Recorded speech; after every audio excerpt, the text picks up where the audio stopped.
ҷонибек Хоҷамуродови 25 сола баъд аз бозпурсӣ пулис даст ба худкушӣ задааст.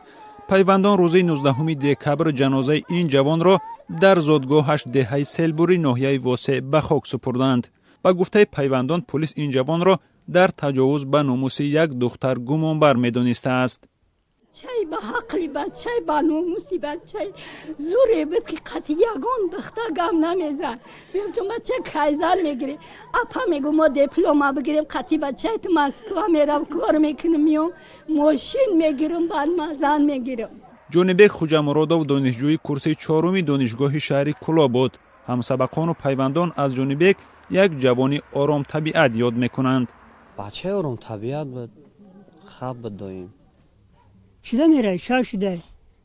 Талбак Майхонов тағои ҷонибек Хоҷамуродов нафаре буд ки ҷонибекро бо дархости телефонии полис ба идораи милиса бурд. اکای طلبک اومد دیگه گشت نگاه کردم یه مرده که قد بلند سرش کم کم علا شده در دستش هم خیلی کتاب گفتم تو کی؟ گفت که ما هم حکمت الله خاندی گفت که بیا قطعی ما بیا گو همین سیاست کردش میدونی 1 سال تا 3 سال حقیقت ترماد میکنیم در اونجا میدونی چی کار میکنن اما قد درازی که در اونجا کابینت رو آمدیم گفت که میدونی در اونجا چی کار میکنن من پروتکل میکنم وای میکنم میسپرم 1 سال تا 3 سال ترماد میکنن در ترماد میدونی چی کار میکنن خندیده گفت که اینم خیلی میکنن.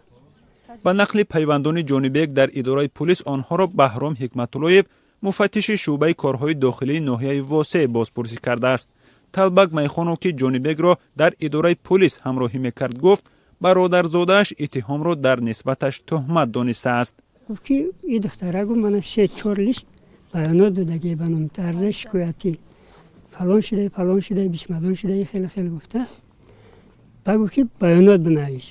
این بچه گیره میکنه میگه که من همین کار نکردم. یعنی تجاوز با بله میگه نکردم. بعد از بیرون شدن از بازپرسی شبی 18 و 19 دکبر جسد ҷонибек را از زیر دار پیدا کردند.